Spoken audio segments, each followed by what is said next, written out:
Well, if you're that, we need to be careful as a country because it's so worrying and so heartbreaking.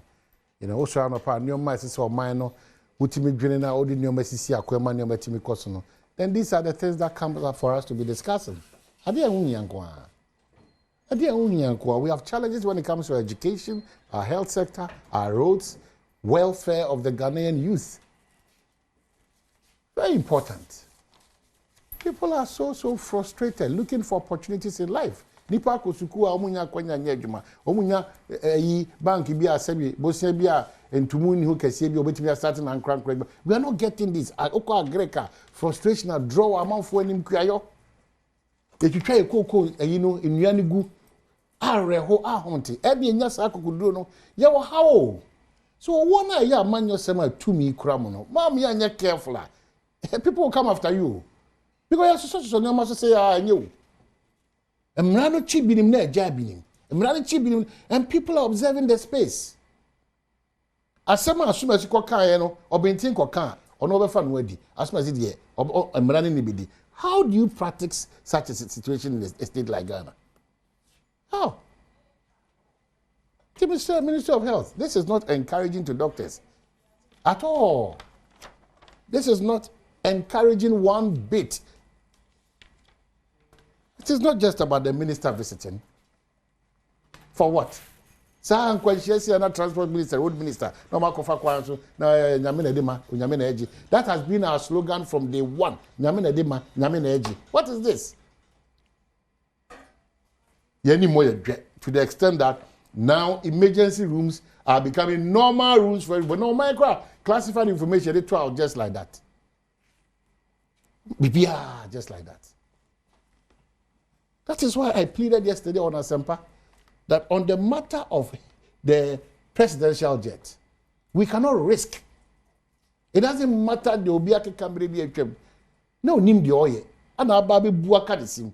Ya share sign in form so then some no dad this abreno. And man be how more my Ghana.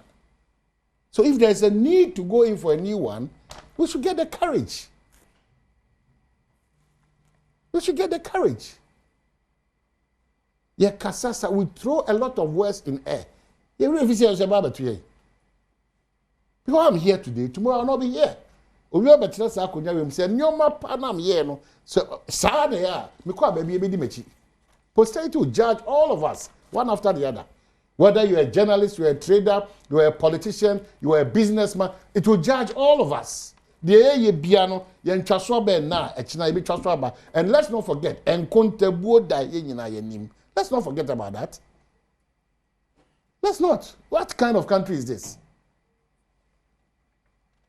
And Kuala Makumaku do soon to me, we know my money will be a model for copying semi penny free now. The new work of Kuala. That is the country we are building. And they be Adom Metna Obi ya dear Quavise or year fever. Wow, you do a bit three ideas say na boy. That is what year fever. Say me, they be Adameka, say me we form 5, 1989, Kukufu the MMO.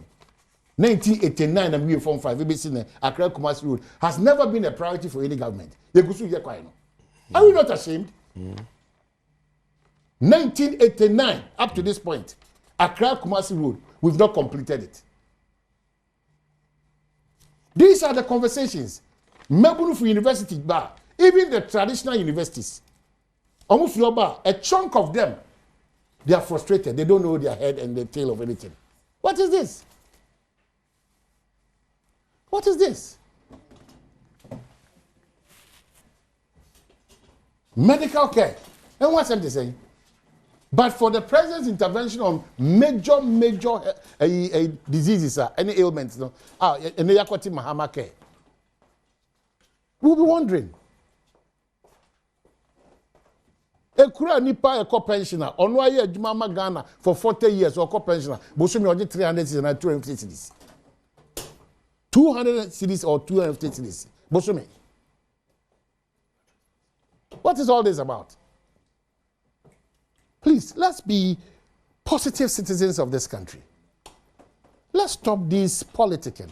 And Mr. Manuel Semfo, they be Adom easily.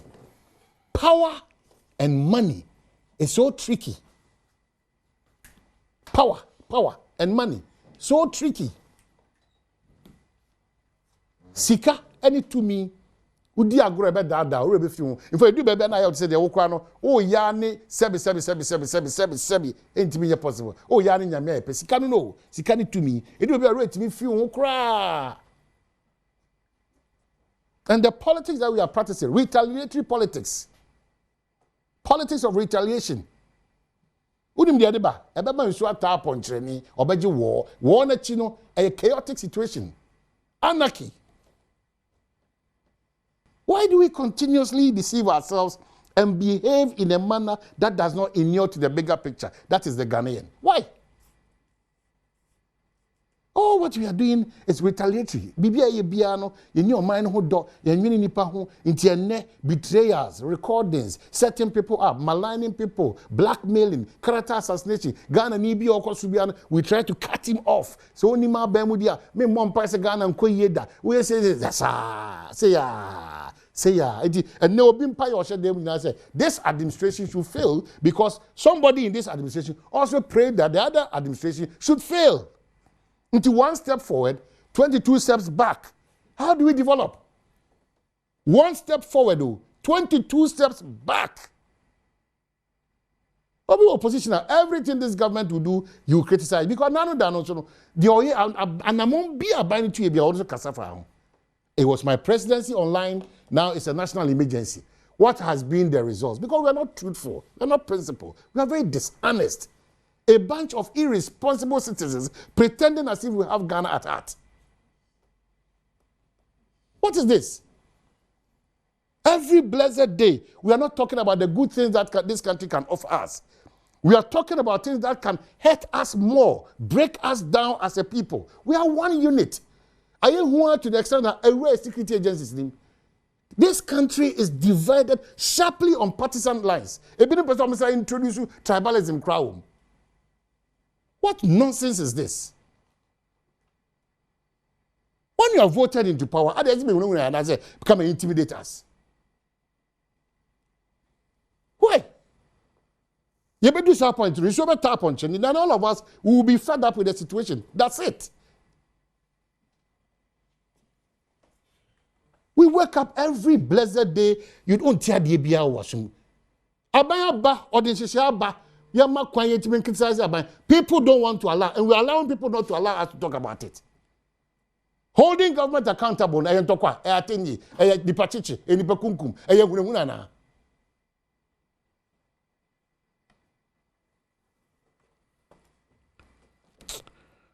Oh, bakwaba. Yes, sir, bro. Amen. You know, it's painful when you wake up and all these frustrations. Very painful. So I know pa adi ebe ma waju makokolebu obi nya mpa na so na obi nya akukuduro ko emergency na Ministry of Health metro krata we at all na no oko. Why? What is so dangerous? This is a national security matter. The next minute na conformity no makobo emergency. The next minute no because man yourself time here. Among yourself time here. Ni akoki kan ache nya mesompa yegina program ase yegina asi say do ehwo ama ye boan kontompa se ma say tam. We are too much of pretenders, cowards. Gina yasi na no de obia muamu na nimu su emu ahodin na nkasa de yempe o ihihwe nimu nko for the optics nko a ye tia so na edi en watam ye tia so na set ye ho up ye tia so na blackmail ye ho ye tia so yaw na ebufuo bi a hye mu no minya kwabena me wo no crowd man out of bepra betrayers nko an nam system obi sora no pa the all answer come misrepresent kwabena santo onko fie nim. That is the business for the day. Misrepresentation, maligning, kwabena say it dey be ada no na ye boil it to a system nim. One day be boom nasa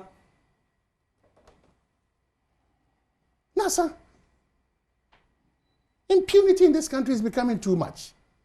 Ye ko galamse na nya adaje akoye video tie de ehu kura no ono no oye ade na ye kutie no wasa nya adaje akoye video na o ka che Mpensenpensenmu Opa ko baby abekobi aba enu de be sie ni wa ha no sei. Opa bra.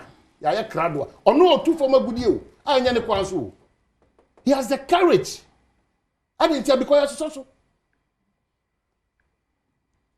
Are we not ashamed? Nana num nyina kamo. Traditionalists now. Central for nyina. The compromise levels in this country is getting out of hand. O sorry no akwa Benjamin 10:30 no upon 1. You come back to say that aban you know na productivity no conference can free. Because you can't also be able to do a party back. Party back. Only in this country, now, said the two jelly pass National Sports Council, the two I was saying, yes, sorry for you, Park Onyoma. All these faces we've seen them, nothing has happened. Why? Oh, you can walk chant to maybe about because that is what keeps happening. Yes, sir, I was so yes, na yaba ablekumanof, sir, na kwetiana. Party mpanyinfo ka emoja begu edebesi na ye hwe ampa be kwa akotia be ba onyame mema nipa bi nsa betwa nipa bi bewu nipa bi na betwa nipa bi be prebe na aye normal na ya be kika on radio sa na aye normal every abnormality is becoming normal. Are we not worried? Are we not?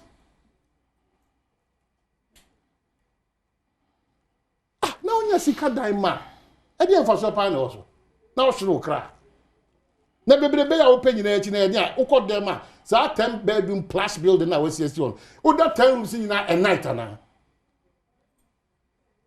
Why is money now taking over any rational thinking in this country? Dishonesty is real. We appreciate these things. They say honest people, no, we are offensive in this country. Fake, are so real.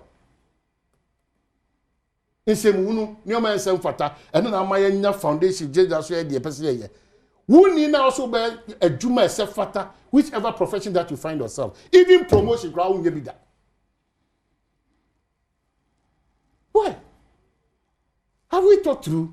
President Bako did the office but so and the president Bako say a national emergency. In fact, ya kwa trust action kwama we've lost, and this is so sensitive. Gallant Ghanaians in their prime age. We can't learn anything out of it. We keep fooling every day.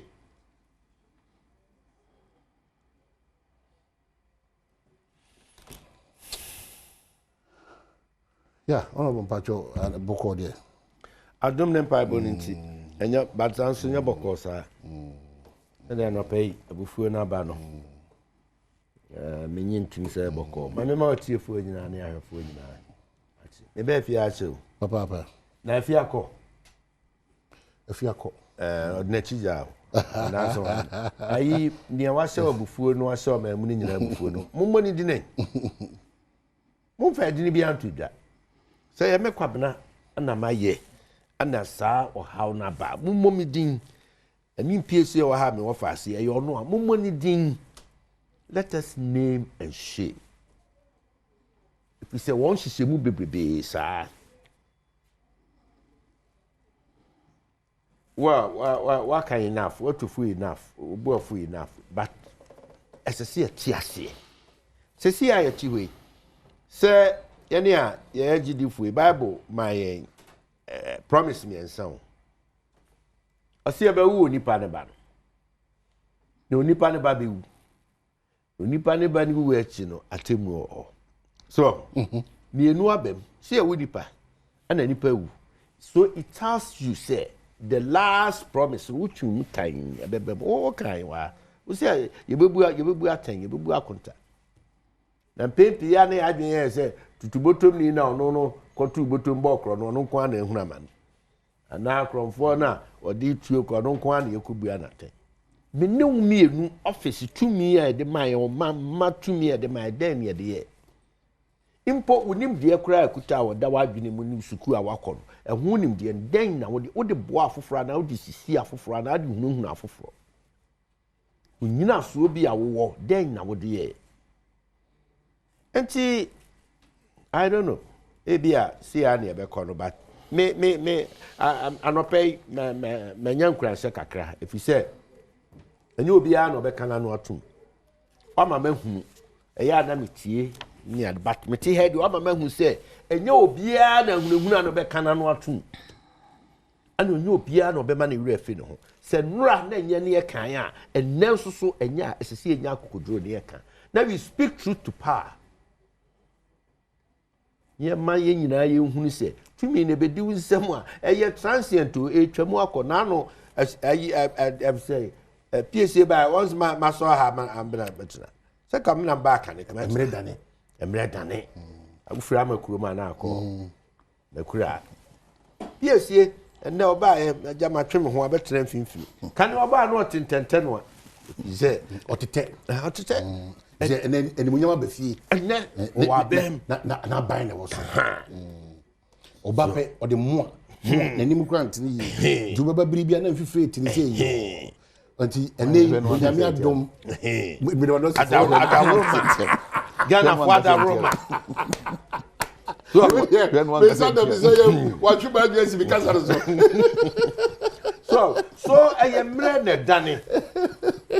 Ochina na kodi baby foforo ochina na didi ha enti mo me yensusu nwie mo me yensusu no anya ne ayeye na wo ka se bi na eye pa niema bi koso a ani watia na kwamra ye anya so papa o the first time in the history of this country as civilians are attacking IGP enya nkuku amon IGP Inspector General of Police or main asem si na okọ na wakọhwe se ne tie na oni nipa akọkasa ne atutu abo ne kem enye se etubo etuo live bullets abo ne kem na ni saafo ni nyina ni mu wo na wo television so na wo bia na besi ne anoma abakra ya nkyire no musa na asem seriously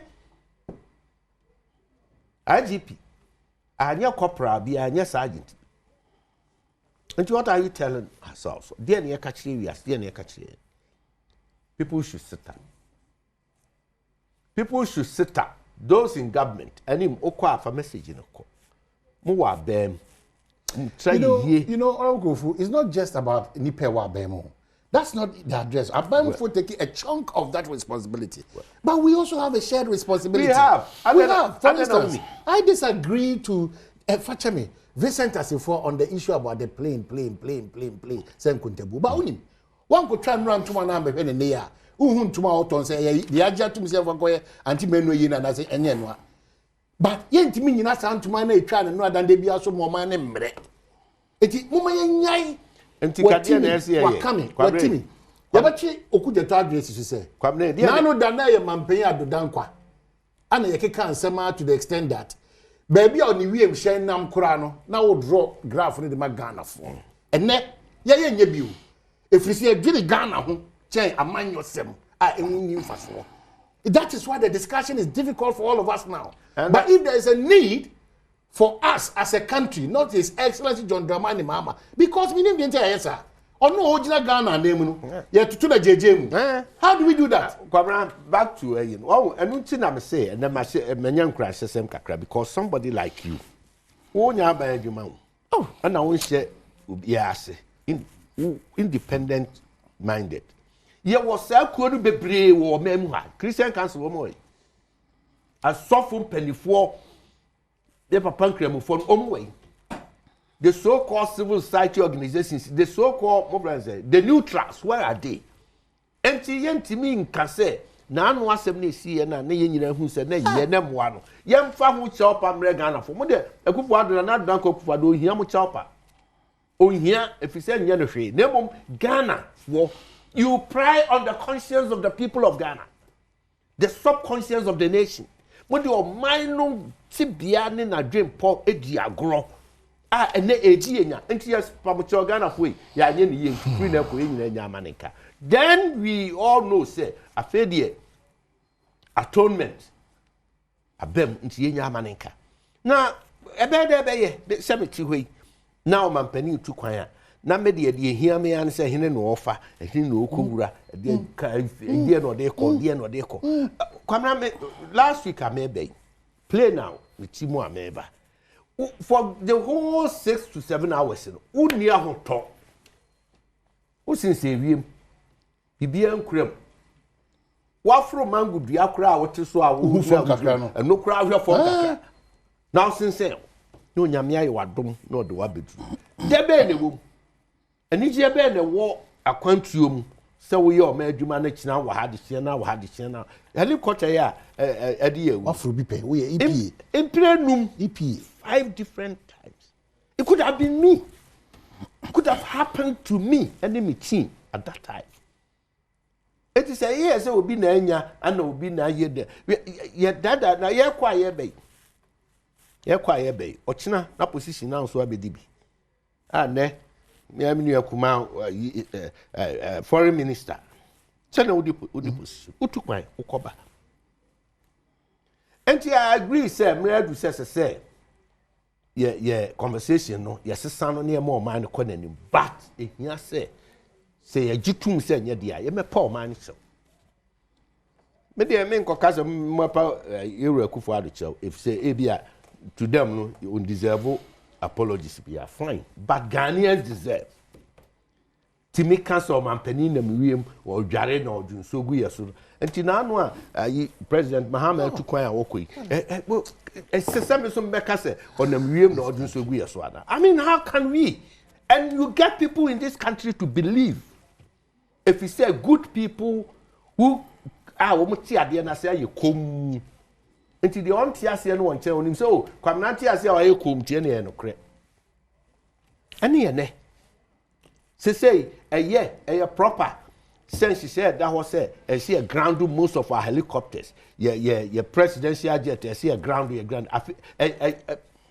where is it where are you going and where I'm still any pakro na call here with bondimam you mention it the pakro call hospital hono or call emergency hono mo kwamna boni dimam okay kadumas men kam obiat ye lumba ni the area of manimu ye die ni abre anu de men answer we was men answer ba boni pakro di gumas men kam obiat we abemu esi o de ala tasem na dware kan na ya monche enya anu ho no dre no say no what be na what be so say aminu no me ne wa na ko ba fe no say me hu facha mi agoli bi no wadaro ba facha no ko why veteran completely when it comes to political completely you know my friend communication completely and he will make his point it doesn't matter whatever but with decency around it you know jakuro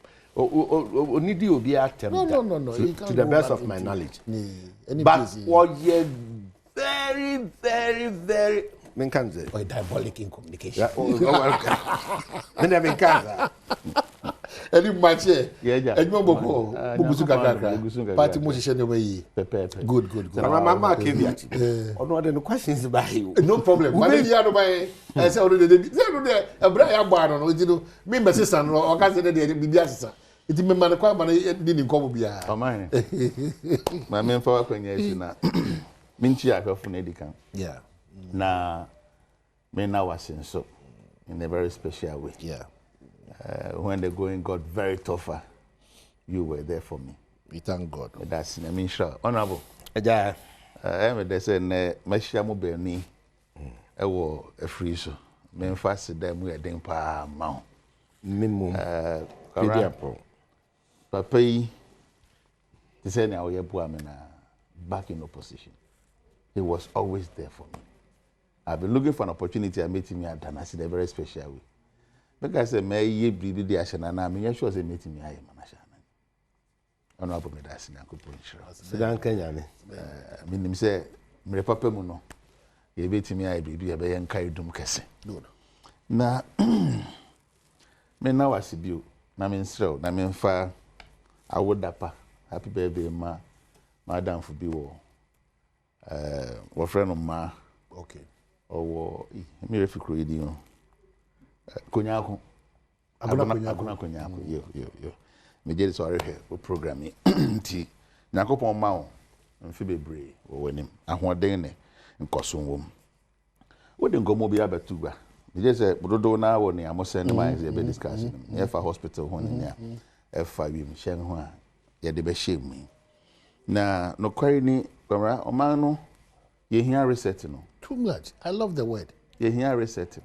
That's what President Mahama. Because I'm reset here. Baby. Yegusua. Yes.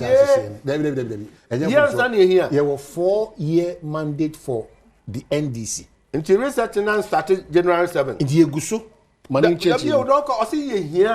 Yes, I feel also just say Honorable. Kasa Mesra within Enfambramen. Minimum Gaga.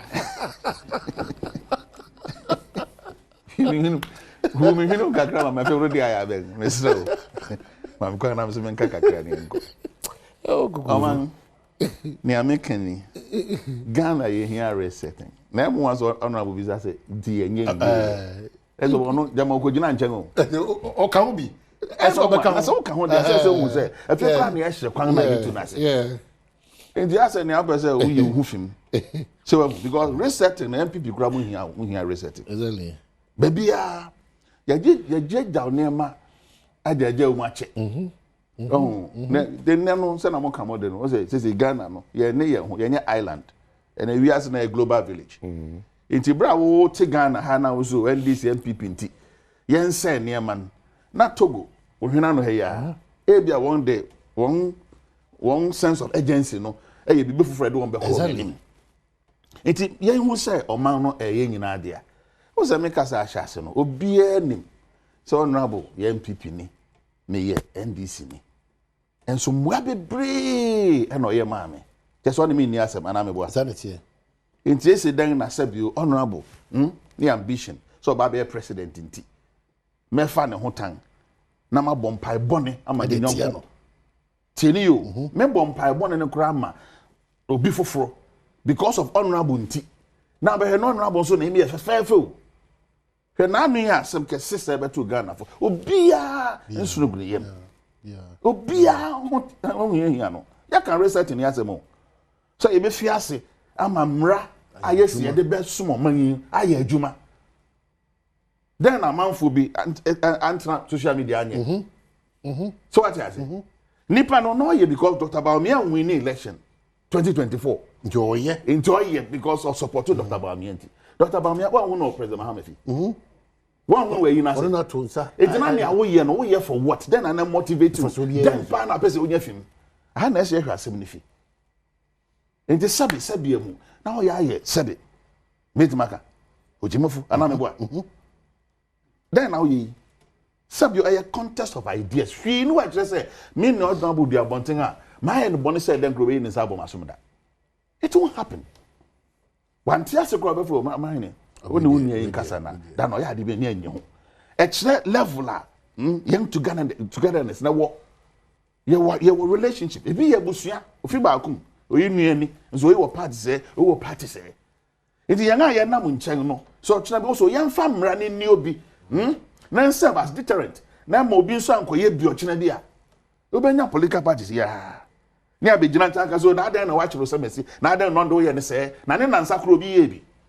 really ne nansa obi ye bi and ya tsane nansa abanne akoye nim na o se ne nansa obi ye bi nti fitinura ni me ntini na bi ase wo so honorable kudeta blakwa o din se bi betu gwa na o magana fo update eye no kwara na enye no kware ye bi sa question senti Ghana ye ni presidential jeta e betimi do mampanyin atukwan ana owura niti honorable da won parliament bo a assembly no be ka kire Ghana fo oba no be ka kire incident o se so mampanyin tukwan a obesi form no wasiesie no ho awie te so onya bebia wo gwa ne ade nyina enti so bi gware wo wim anya obi ano de beto abonten then minister of defense ana be ka se so mampanyin gware wo wim yankra ke anim enti ya ti o ya kan sem na ya fan to ye freshen up no is udware wim or say the president needs to freshen up. Sometimes he gets down and gets into a meeting. Make a tree. They make say, yeah, they buy me chairs. Said, "You be not casa for fraka." And then pato kana menka. To our customers, no, me have some krona. Yes, exactly, yeah. So you be kind of brofo, you be kind freshen up. So now okay, but make a tree. I mean, freshen up. Apart from say, you be see more. Now some who marry say who there. Wow, ain't it? Oh no, no, coffee better abonting. Asam no, sabe meeting hey. Say nya no kwara me hu ni tese me chia na ma be no kware. But if you baby Honorable Kujato Abrakade no oya otimi cheso o ma on kaso ba be tu kwan so o tu kwan na jet ni sila yente hu nsam ye. Sabre so na presidential jet no eye adwuma. And the first lady correct me to come and ye. Then we have to continue that conversation. No, tie. You are justifying. Say ebi on the referee Okujeto Abrakade say engine plane emiensa ba akokra offer. What's the big deal about it? The president will still travel with it. That's a fact. Dangerous statements.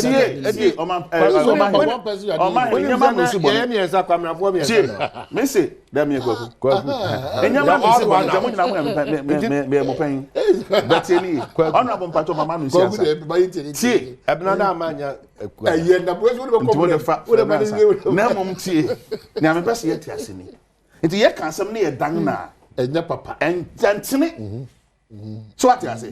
Already do okofa be ono basa fa do okofa be yi. Eno eye ye hwehwe me ye. What I say? Ensia ni Out of place. Here ni on presidential debt. O man penye to we just oh na na place one man penye to kwan. Plane the one of France. Mo ye wanu yi a. Wo be ba be yi anu amaye. Ye tiase na ide to ma fine. So what I say? Na mom nya se obetwa nkontopo no abeto ato framem. Say no ye ni achi. Wild goose chase for what? Because one, what status? We are member of parliament. The assembly is for anoba, and say a speculation. And ya say muna mama kwai. And ya muna mama kwai because reverend parties are who being ya di o man so no obi a muna mama kwai because reverend team for jo. Ya den ho che nti. Nya onfa won we dey waka so den ho. Kasa na say o kan ni. Because who that the man for a constitution ka ho asem. Wadaroma. Say when him say constitution. When himself constitution ebesi ne ensem a ebo man no bra obeka ho asem ebesi ne oman interview it is assumed that Debbie pacho my komo said the obeka nyina no man state say nyankopon fa ne crazy oman state say doctor Manebuama eba be yi ano wo parliament you ka bi anya de kore Debbie enti mampanyin committee na report we ba na nyankasa say anamo say nkiya na ni beje ho ne say yes watching from council the first directive of the president the first directive of the president was that set up a committee comprising all these people and let's look into the matter. That committee, I don't know whether it was set up. Me know ya doing. We don't know the outcome of that. Necessary kabem. Say committee no to me ye ho adwuma ntem. Na se ye de ne pan be famra kwan so na constitution ma kwan a ye nya ne sa to serve us enough. Thank you. Na nya hwehwanim.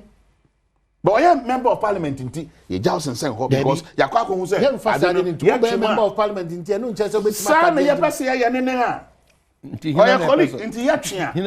Ahwe de ne mugu ase beba. E na abokon ato no bi nsu ye no pese oyi. Abokon ato nti obi apese osora onye no pekeke. Bobo kwan to. So what I say, how the men know ya drink pa. Ese say me amra ne kafa ho say, wo betwa nkontompo to ben ne ma. One fa so no. I think it's article 2 something me boa. Episode 204 something. Na boa pa mu say lawyer mu ha o de mo so so article no create eni wa. Article no create eni wa sure. So do your lawyer. Meti osika ma refi ba etwa wa ba better go bodo so. Okay, so ya ba ebreti ya ba mo fa nche amanya akon one o ma me mo obu okrom. Maji bi hwe anafi me mate Cynthia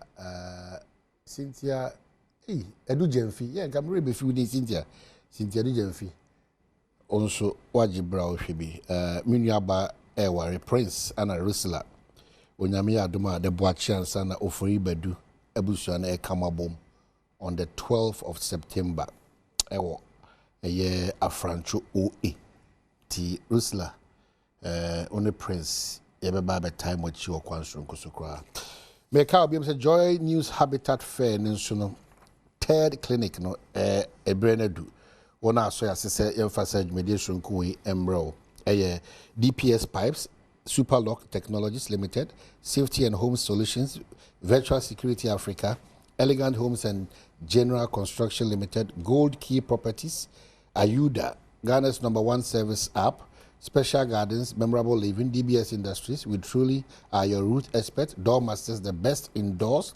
Lesh Fortune Limited, unleashing luxury with perfection, one space at a time.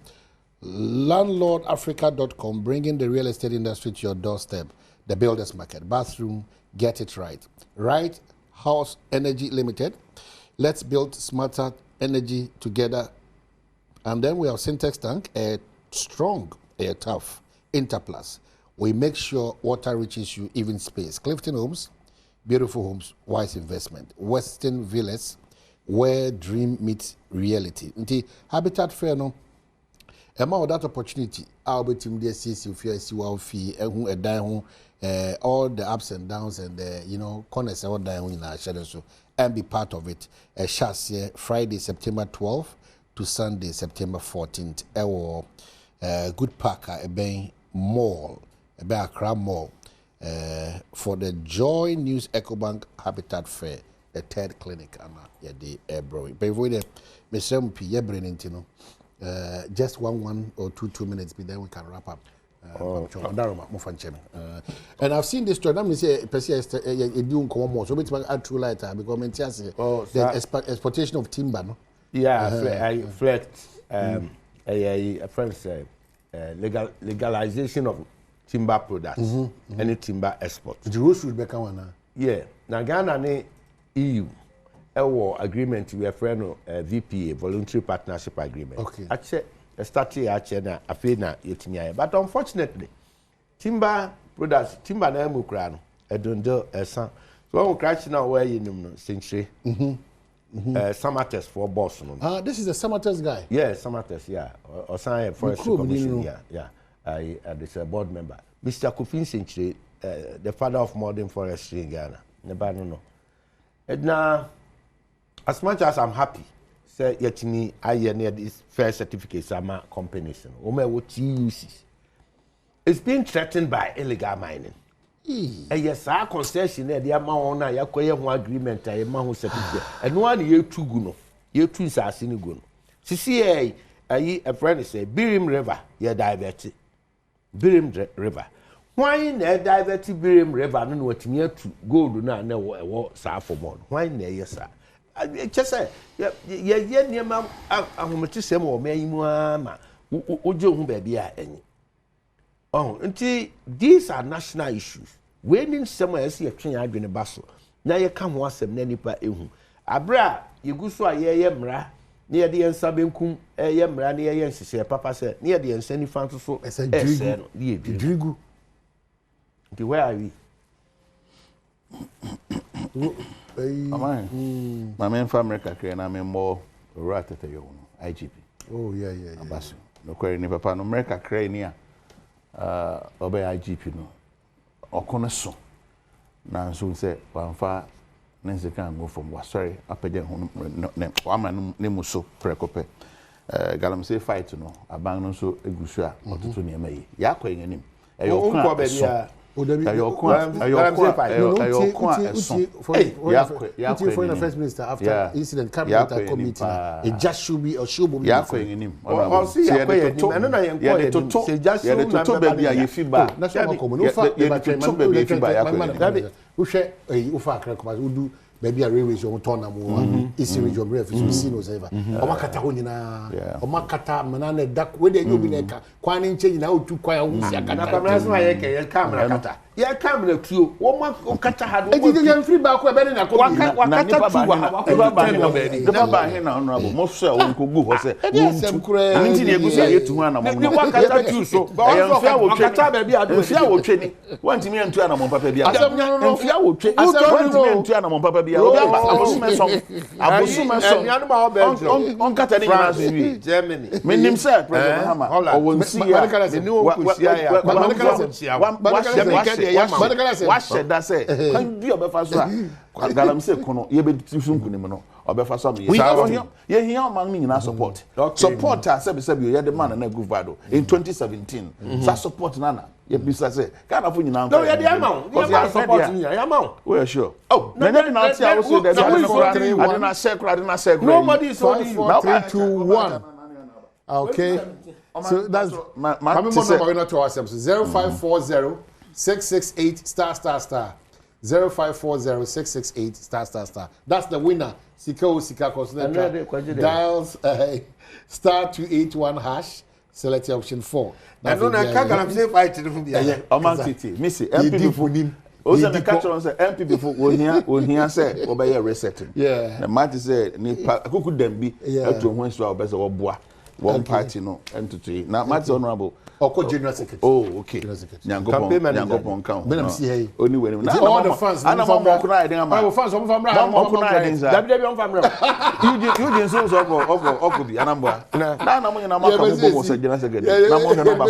the best among the lot. I wish you all the best. Thank you. Yeah. I also wish you the best. It means that's for your time. Have a prosperous and a fruitful day. Bye bye.